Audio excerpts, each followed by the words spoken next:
Hey guys, hope you're doing well. Love ya, and want to make this video, and I do not want to be like uh, negative, or I don't like using the word criticism, but um, I think review might be the most apt here. And let me start up again let me start also by saying I have love for everyone, and I really love Joel Osteen, and I think he has done a lot of good things, or God has used him to do a lot of good things for people. Just say after, I believe it's 13 or 14 years of listening to him, um, say that his main message from the time that I had, I guess I haven't listened to him the whole time, but let's say 7 years of listening to him, or kind of I'd say 13, 14 years of kind of trying to follow through with what he's preached. And it seems to me that his biggest thing is kind of preaching about getting what you want, and getting the dreams that God has put inside you. God has put those dreams inside of you for a reason, and um, it's one of those things that I don't know if I have the right answer for what is right and wrong. But I'll say for myself, it hasn't really worked out any of the things, the dreams that I wanted. I suppose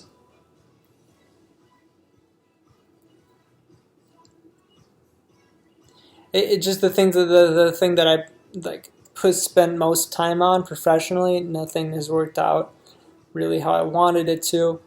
Um, in my personal life, I have found a wonderful wife, which is a massive blessing from God. But um, that wasn't ever really an issue for me. Like kind of to talking with women, finding women, or I sort of enjoyed the process of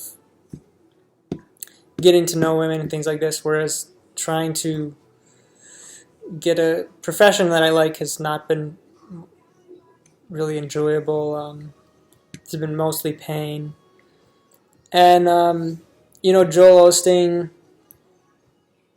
he, I've heard him kind of have replies to people who have said, oh, this didn't work out for me. And he'll say something like, oh, it's because, oh, you've been doing this, but you didn't do this. So there's like something else that you're missing. Will be like a common response from him.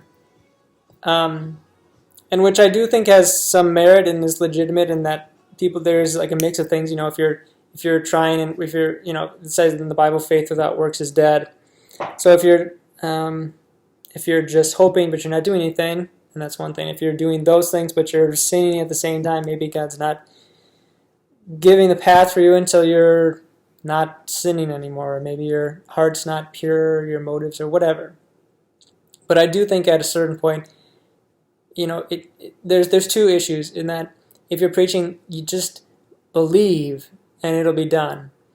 And then somebody believes and it's not done, and then you come back and say, oh, you have to believe and do this. Well, then the first message wasn't completely truthful, because if you're saying this and this and this and this and this and this that you have to do, then if you're just preaching a sermon on one thing, and then you're leaving out all these other things, it's not honest, I think. It seems how it is to me. I mean, I'm not claiming he's a liar, but I don't know, it just seems like to me at least, it seems not scrupulous enough, not careful enough in the preaching. Again, I want to say I love him and I love everyone, and I try to be positive, but this is a thing that is very common in cults in terms of like, oh, you're not doing enough, you have to do this and this and this. And also it's just, for someone like me who thinks very literally, then if you don't give me all the instructions at the get-go, and I follow the instructions that you give me to a T, but you don't give me all of the instructions, then it's like, well, what now? It seems like it's just your fault. So I mean, he's not God, and he's he's a human. Everybody makes mistakes. It's just too bad because, like, to me, it seems like I've wasted, at least 10 years of my life, a lot of time and money, and just a lot of, like, I don't know. It seems painful to me to hope, honestly. So I suppose maybe that's where most of my problems lie. I have kind of, I think I've worked on that, and I think I don't know, I don't hold on so tightly as I used to, and that was one thing that he did preach about. So to give him credit, I do think that he's not I don't think he's a charlatan, but I think he's maybe not as careful as he could be. I do appreciate his positive attitude and things, and that's wonderful. But yeah, and the thing that this breeds is a lot of people that are like, oh, you just didn't believe long enough, you didn't believe hard enough, you didn't do enough of this and this, and it takes a while to kind of get people to break. And if something does happen, then you become a true believer, and you go, well, it happened to me, so it must be the same for everyone else. But if it doesn't, then I think a lot of people may fall away from the faith, or they may get mad at God or whatever, as opposed to going, well, maybe this sort of preaching wasn't completely, I don't know what the word is, encompassing.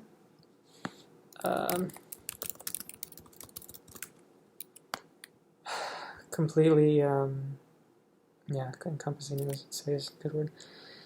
And some things may be off, that humans say things and make mistakes.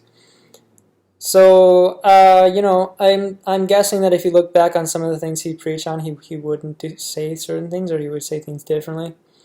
Just as anybody ever who would look back on statements that they made.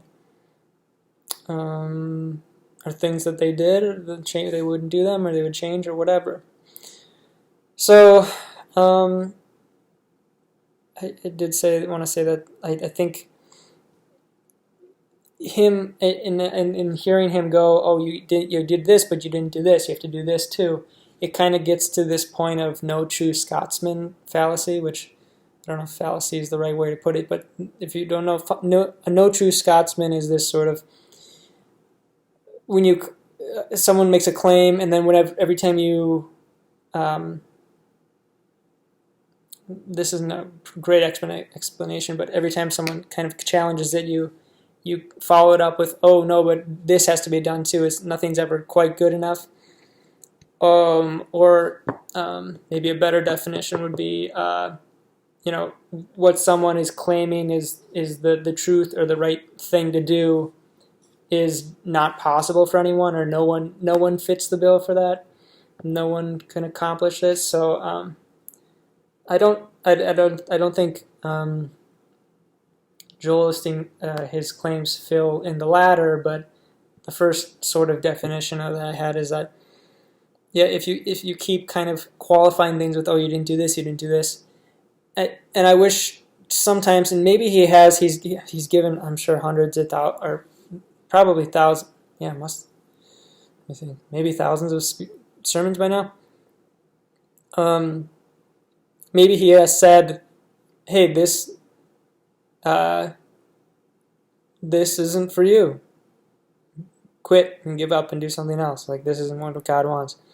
I think he probably has, but if it's 1% or less, or maybe less than 5% or 10% of what you're preaching, and the rest is like, go out and get it. This is for you. This is what God wants. This is your blessing and things like this. As much as I want to say that's wonderful, I feel like within the sermons you should caveat things. You should go, maybe God has given you this. I'm just thinking this. I was not going to say this is perfect sermon, but you have this sort of passion in you, or you have the thing that you want to do the most, or whatever, the thing you want to have the most.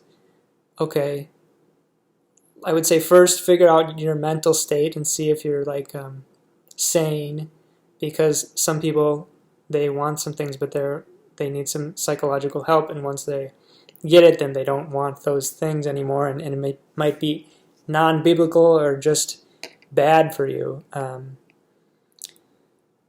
So after that, then it might just be some sort of feeling that you have, and it might just not be what God wants. And that's not to say that you don't try for something, and I think sometimes people, they might, it might be for them to pursue something and not get it. And I wish he would start out with saying those things first whenever he would start talking about, abundance or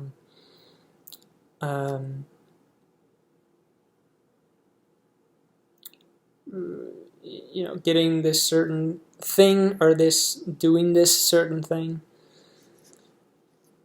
And I don't want to be anti-prosperity or anything, because I do think God wants to bless us. But I think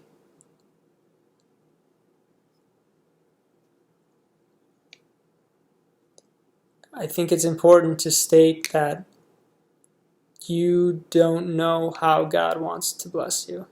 So this is something that you might want. You might be wanting for the wrong reasons, and your feelings might just be due to either some psychological issue, pain, or just influenced by surroundings, or just something internal that you want right now but you're not going to want later.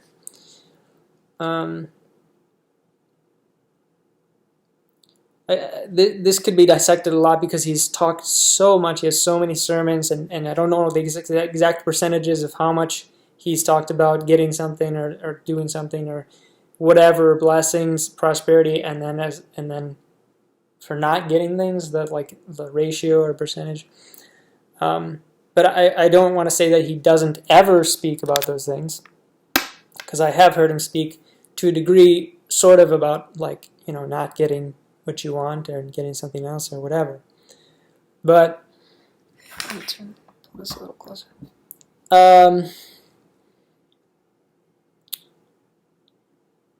I think it would be better to put the things in the same sermon. I think it's sort of anti. I remember learning, my teacher told me in English class that you want your speech to be about a specific thing. You don't want it to be nuanced. And I think that's because it's hard for people to comprehend nuanced things. They just want to get one simple thing. It's a similar, interesting. It's a similar Hitler quote to saying that you want to appeal to the masses, and in doing so, you want to make things appeal to the lowest common denominator of people, and that the people who are the least intelligent. And I think Joel Osteen's sermons certainly do that. He will kind of have one word or one point or one sentence that he's kind of hammers home on a sermon, and I think it's just not for everyone. And I want to be careful in saying this and that, because I do think it is beneficial for most people to hear sermons, but for a certain group of people, I think it can be damaging.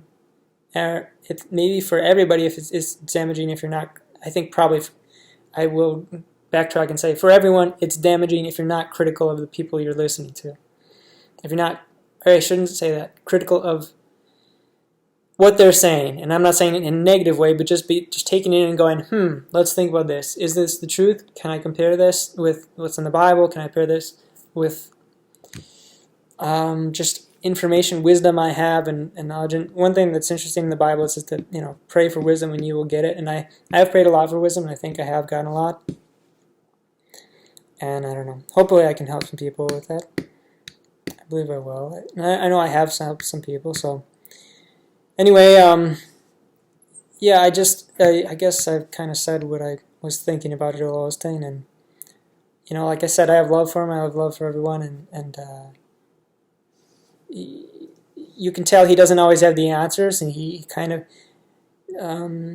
maybe sometimes he says things he says I'm not the right way or whatever, and to me it seems like he's trying to be good. I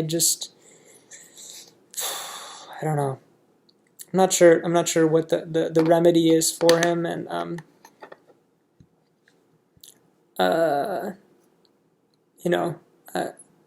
it's a difficult thing because I suppose I would say, I would ask, is there any way that this could cause problems for people? Are you giving a complete message? If someone heard this, would they have all the information they need to go forward then? Because that's kind of how I would take it. If someone says, like, this is how you get this, then I would go, okay, I would follow those instructions.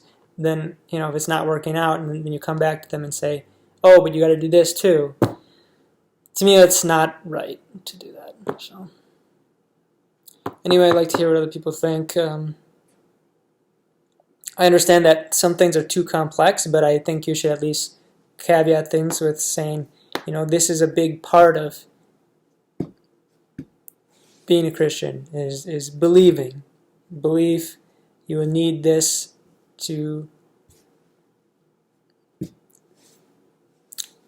get through life, I suppose. Or, you need action to get through life. But if you don't preach those together, when they need to be both used, I think it can cause problems. That's basically what I'm saying.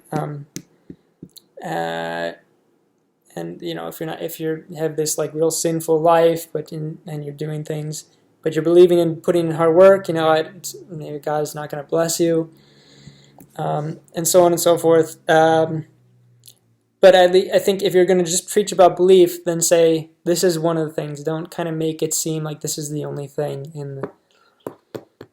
But I think they should be preached together, in my opinion. Even if it's difficult for people to comprehend, it's better than just saying one thing and leaving the rest out, in my opinion. So, anyway, yeah, like I said, if you want to like, comment, subscribe, but mostly want to hear people's comments and what people think. Like I said, I have love for everyone and love you, and thanks for watching, and have a good one.